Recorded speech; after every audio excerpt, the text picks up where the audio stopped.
Let's get started. Will it be a series? Meaning, will it be exciting at all in the NBA Finals? The Boston Celtics are now up 2-0 in the NBA Finals in a game that basically looked like Boston dominated from start to finish. Now, let's be honest here. If you look at the point spread, Dallas did end up covering the 7, or I guess 7.5, but the odds makers were spot on. 6.5 in some spots. I saw 7 in some spots, which would be a push.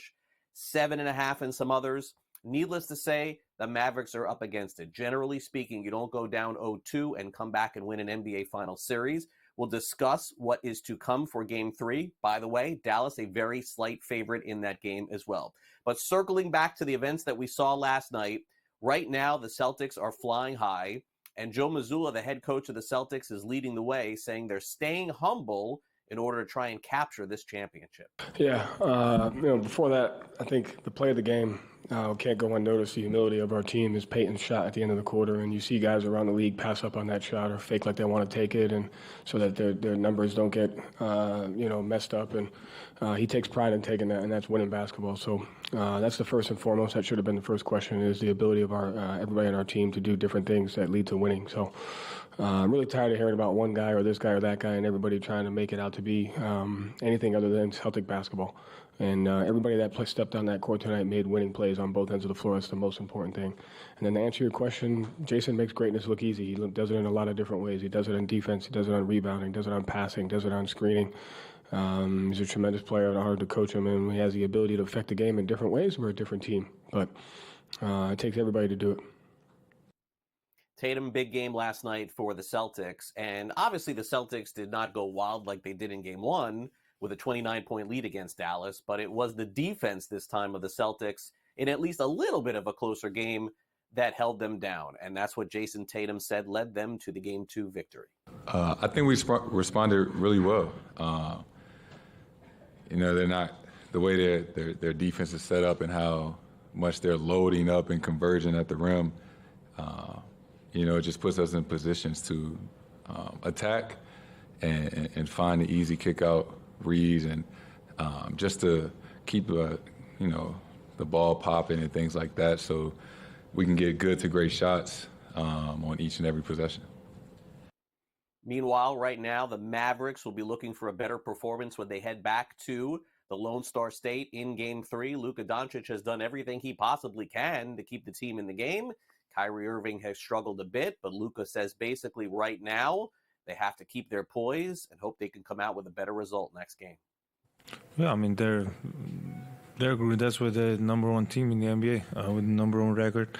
They have a lot of great players. Basically, anybody can get off. So, honestly, I think we didn't do a bad job defending today. We took away some threes. We contested more threes. But like I said, I had too many turnovers and we missed a lot of free throws. So I think that cost us a game. All right, tonight we have a night off from the NBA. We do have the NHL, but maybe we'll get some news in the NBA as far as head coaching is concerned, because it looks like Dan Hurley is closing in on a decision. What that decision is, whether it's to join the Lakers or to stay at Connecticut, still remains to be seen. Right now, Hurley, of course, has to make this key decision because the Lakers have been discussions with other coaches too. One name that we had heard was J.J. Redick, but at this point, no word if he is the favorite, the backup option, or even an option at all. Meanwhile, Caitlin Clark is not an option for the women's basketball team. Wow, Team USA making the call over the weekend. Naturally, this was met with a lot of skepticism as Clark, arguably the most popular player right now in the world, but they made some other key decisions to put some other players on the team, and Clark is a rookie in the NBA. Who knows why the decision was made, but the bottom line is that's the deal. Also, some sad news from the National Basketball Association, former member of the Washington Wizards organization. At that time, it was called the Bullets. 7-time All-Star Chet the Jet Walker passes away at the age of 84.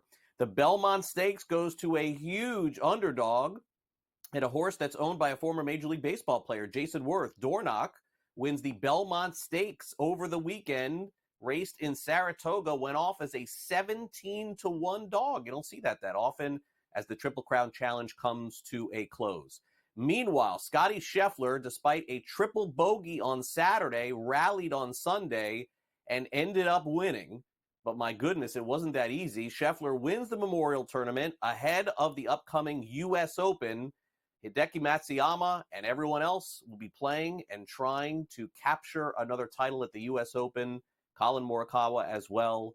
We'll have it all for you in coverage coming up this week as we continue on Newswire. Carlos Alcaraz wins the major again. This time it's the French Open.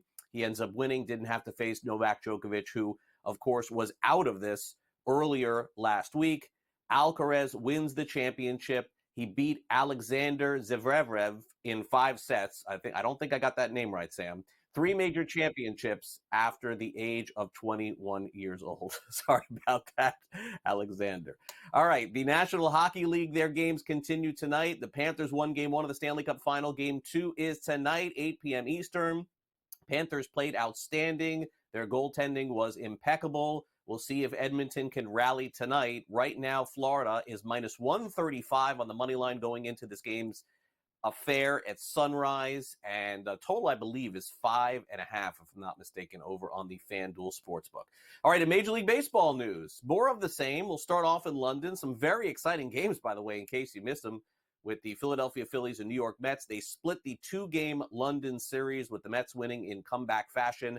How about it? Every day that goes by, you see more excitement for baseball going on across the world. We saw it this weekend with Bryce Harper, and naturally with the Mets comeback victory as well. We'll see if this is the future of baseball, playing more games in London. Aaron Judge homers again. Feels like we're doing this every single day. Yes, he homered again. The Dodgers took care of the Yankees this weekend in that marquee matchup, but they do avoid the sweep. The Atlanta Braves have now lost 3 of 4 to the Washington Nationals, as the Braves are looking for some added offense to go along with their great pitching staff, which has been really nice for them all season long. Max Scherzer struck out 5 in his second rehab start on Sunday, as Scherzer is getting ready to make his return to the Texas Rangers. Remember, Scherzer, a big part of the trade last year when he came over from the New York Mets. Also remember that the Texas Rangers have a pitcher by the name of Jacob deGrom that they could get back for the second half of the season as well.